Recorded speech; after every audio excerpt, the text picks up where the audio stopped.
Boa noite, família Uivos. Tudo bem com vocês? Eu espero que sim. Estão preparados para ouvir mais relatos sombrios sobre lobisomens? Então feche as portas, as janelas, apaguem as luzes e vem comigo, porque hoje os relatos estão do balacobaco. Relato: acertei a cabeça do lobisomem, mas nem fez cócegas. Boa noite, amigos e amigas. Me chamo Everaldo. Vou relatar aqui meu encontro com o lobisomem. Quer dizer, encontro não, porque não marquei nada com ele. Na verdade, fui surpreendido e fiz o possível para me defender. Por isso, estou aqui, vivo, para contar para vocês. Isso aconteceu em 2016, quando eu ainda trabalhava como vigilante noturno em Canoas, região metropolitana de Porto Alegre. Isso mesmo, região metropolitana. E tem gente que diz que lobisomem só aparece nos interiores. Não acreditem nisso. Eles aparecem onde bem quiserem, pois não sentem medo de gente, polícia e nem revólver. Se eles quiserem atacar, eles vão, e vão para cima sem dó e nem piedade. Bom, mas eu vou contar como foi que isso me aconteceu. Eu pegava no serviço às 19 horas e largava às 3 da manhã. Na época, eu estava morando de aluguel num bairro onde a rua era sem asfalto. Era quase no fim do bairro. Para chegar em casa, eu passava por um terreno baldio, que era enorme. Desde que mudei para lá, aquilo era abandonado. O mato tomou conta de tudo. Tinha até umas árvores de porte médio. E para completar, em todos os bairros de periferia, além de terrenos baldios, tem também muitos cachorros de rua, né? Daqueles que correm atrás de motoqueiro e avançam nas canelas dos pedestres. E eu era vítima deles toda noite. Era um pega para capar para escapar das mordidas. Até que arrumei um estilingue. Mas vejam bem, eu não atirava pedras neles, e sim no chão, pois fazia barulho e eles recuavam, enquanto eu corria. Era assim toda a madrugada, até que chegou a primeira semana da quaresma. Aquela semana começou estranha demais, Ágata. Os cachorros simplesmente sumiram das ruas. Nenhum latido, nenhum uivo, nem uma carreira levei. Aquilo foi muito estranho. Para onde eles teriam ido?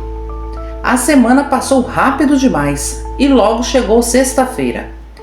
Por volta das 3h20 da madrugada, eu desci do fretado da empresa e segui meu rumo.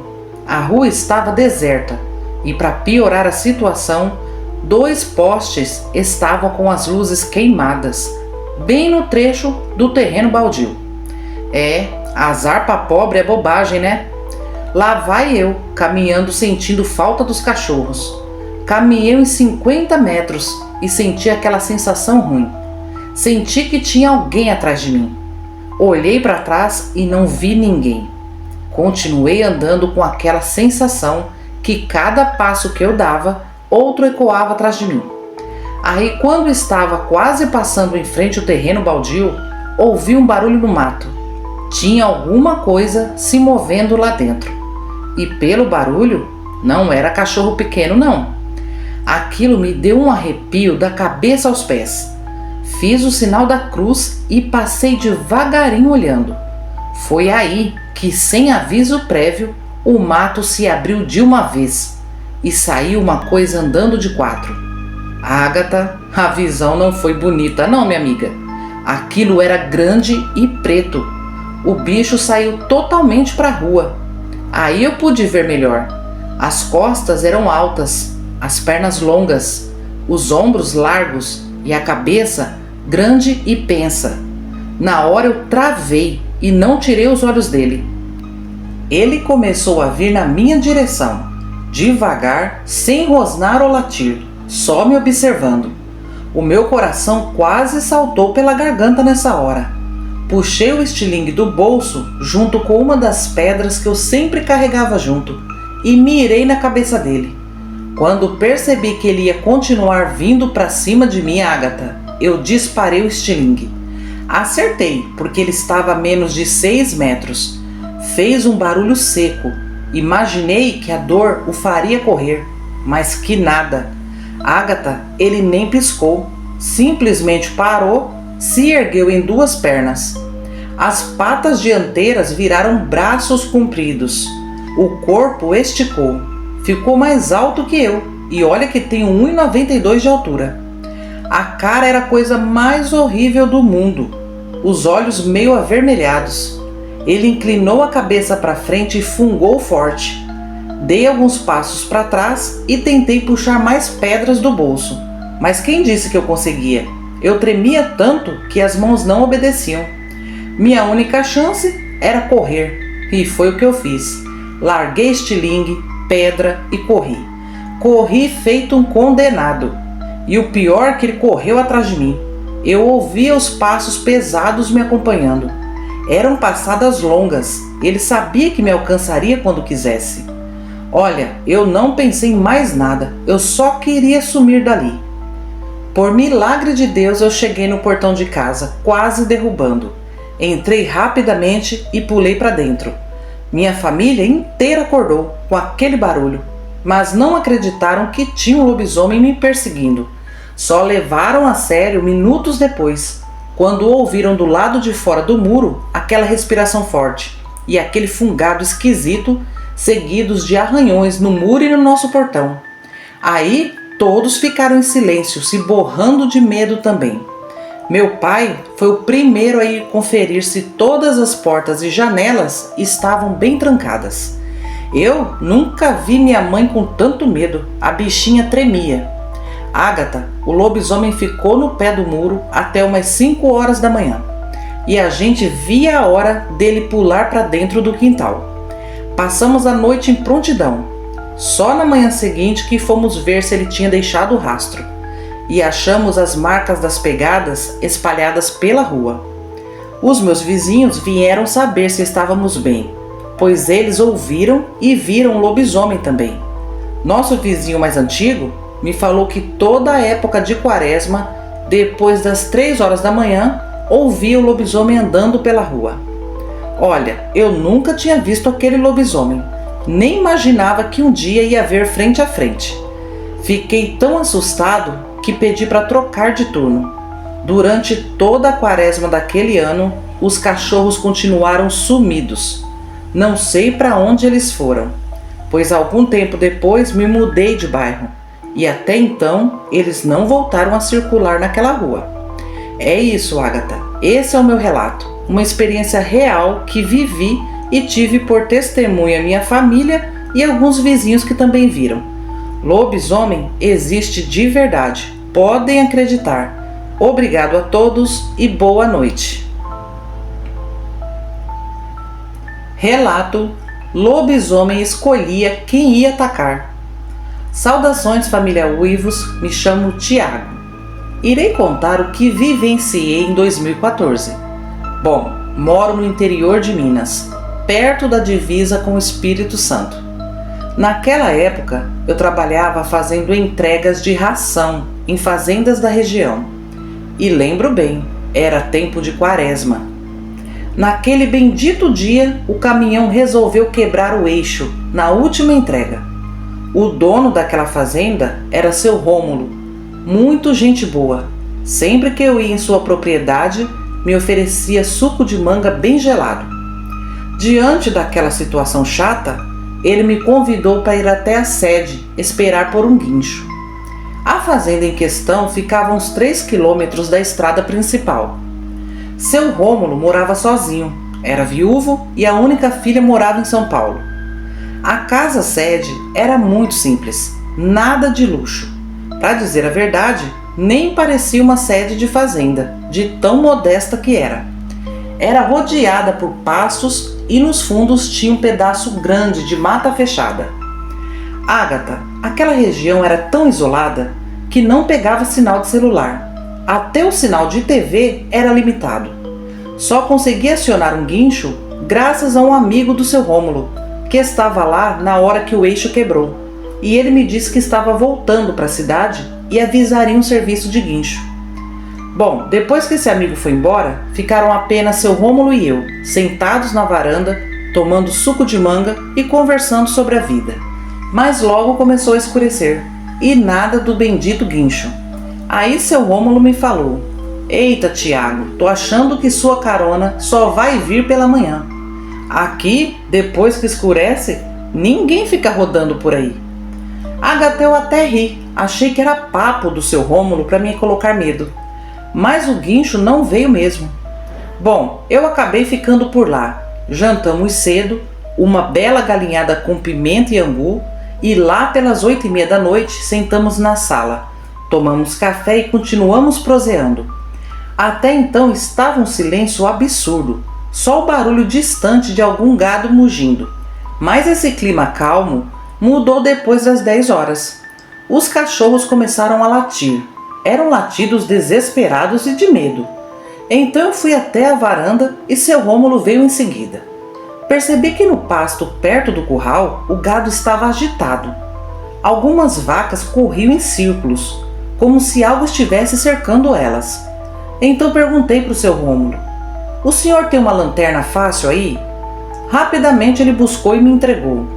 Eu apontei a lanterna naquela direção e vi um bicho baixo e escuro correndo entre as pernas do gado.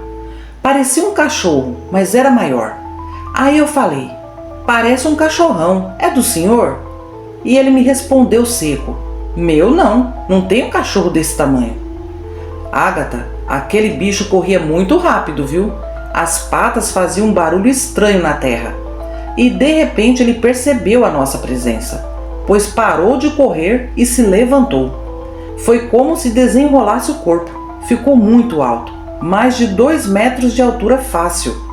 Os ombros eram largos, os braços compridos. A pelagem parecia molhada. Olha, minhas mãos tremiam diante daquilo. Quando os olhos refletiram naquele vermelho aceso, fixo, eu quase me borrei nas calças. Ele estava olhando diretamente para nós, sem piscar. Seu Rômulo segurou meu braço e falou: "Vamos entrar, Tiago." Agatha, eu não conseguia me mexer. Na hora eu soube que se tratava de um lobisomem. E os cachorros da fazenda haviam corrido e se enfiaram no canil. Aquele monstro estava à vontade, como se a fazenda fosse dele. Começou a caminhar na nossa direção. Ele chegou bem perto da cerca e ficou curvado. A cabeça ficou quase na altura do mourão. Eu tive certeza que ele ia pular, mas ele não pulou. Só inclinou a cabeça como se estivesse analisando a gente. E eu não sou de sentir medo fácil, viu? Mas naquele momento senti um aperto no peito, uma pressão, acho que quase infartei. Seu Rômulo praticamente me arrastou para dentro e trancou a porta. Passou 2 ferrolhos e ficou assustado, olhando pela janela. Por uns minutos tudo ficou silencioso e achamos que o lobisomem havia ido embora. Mas logo ouvimos passos bem lentos contornando a casa. Parecia que ele não queria ser percebido, mas a madeira estalava com o peso dele. Eu estava suando frio, olhava para o seu Rômulo esperando que ele tomasse uma atitude, mas vi que ele estava tão assustado quanto eu. A respiração do lado de fora era pesada, igual um ronco. Aquilo já estava estudando um jeito de invadir a casa. Mas por sorte, a casa simples era bem reforçada, viu? Depois de arranhar as portas e bater bastante nas paredes, o lobisomem acabou desistindo. Escutamos os passos se afastando da casa, até que sumiram. Perguntei para o seu Rômulo se aquilo já tinha aparecido antes. E ele me respondeu que sim, desde que comprou aquela fazenda. Mas que aquela criatura não atacava qualquer um. Ele escolhia as vítimas. Olha, eu fiquei pasmo com isso. Até hoje eu não sei se ele escolheu me atacar ou se naquela noite eu não era o alvo dele. Mas que ele conseguiu me assustar, conseguiu, viu? Passei o restante da noite apreensivo. Não vi a hora de amanhecer. Quando amanheceu, o guincho chegou. Em volta do caminhão tinham pegadas grandes. Algumas vacas estavam machucadas também. Pareciam arranhadas. Olha, Agatha, eu não sei como seu Rômulo acostumou morar naquele lugar, sabendo que aquela criatura vivia rondando por lá. Só de ver aquilo fiquei amedrontado por muitos anos. Imagina conviver com ele. Mas enfim, isso não é da minha conta, né? Bom, eu trabalhei com essas entregas até 2018 e nunca mais vi um lobisomem. Hoje não sei se seu Rômulo ainda vive e mora no mesmo local, mas do fundo do meu coração eu espero que meu velho amigo não tenha virado uma vítima do lobisomem. Era esse o relato que eu queria compartilhar com vocês. Muito obrigado a quem ouviu e boa noite a todos. Esses foram os relatos de hoje, família Uivos. Olha, corajoso o Everaldo, hein? Acertar a cabeça do lobisomem com estilingue? Só não sei se isso foi bom ou ruim, mas pela carreira que o lobisomem deu nele, com certeza deve ter doído a pedrada, hein? E o Tiago não sabe se foi poupado ou não pelo lobisomem. Bom, eu acho que a presença dele foi crucial para o lobisomem não atacar seu Rômulo. Se o lobisomem está acostumado a invadir aquela fazenda, com certeza estava tramando fazer alguma maldade com seu Rômulo. Enfim, eu espero que todos estejam bem. Família, deixe o seu like, o seu comentário. Se puder, compartilhe o vídeo com seus familiares e amigos, porque toda ação é de grande ajuda para manter o canal no ar, ok? Eu conto com vocês. Agora vamos aos salves de hoje? Vai um salve especial de Quaresma para Valdênia Oliveira, Elisandra Cruz, Jonas Luiz, Joana Santos Saraiva, Severina Barbosa, Andy, Júnior, Antônio Júnior, Rosimeire Ramos, Patrícia Costa, Beatriz Reis, Né Oliveira, Eliezer Gonçalves, Carla Aparecida Bueno, Sandra Araújo, Maria Augusta, Rosilda Pereira, Miriam Abade, Elizabeth Vieira dos Santos, Evaldo Ribas, Carlos Marques, Suzane Palim, Bárbara Cristina Araújo, Milena Moura, Iraci Souto, Vanessa Pereira da Silva, Ailton Marinho, Ângelo Augusto da Silva, Francisco Oliveira, Dani Ribeiro, José Carlos, Jaqueline Souza da Silva, Isa Silva, Maria Fernanda, Valdileia Noronha, João Passoni, Eunice Terezinha de Arruda, Arlete de Freitas, Maria de Fátima Soares, Érico Bastos, Luiz Rafael Novelo,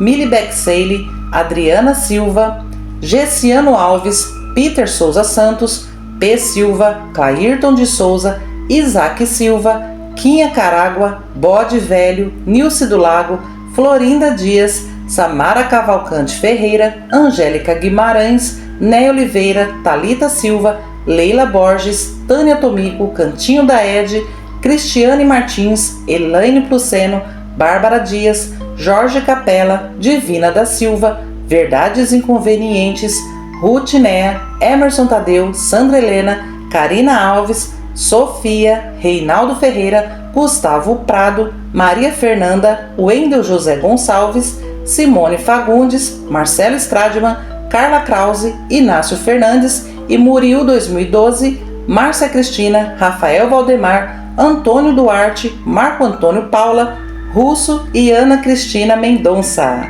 Hoje foram bastante salves, né?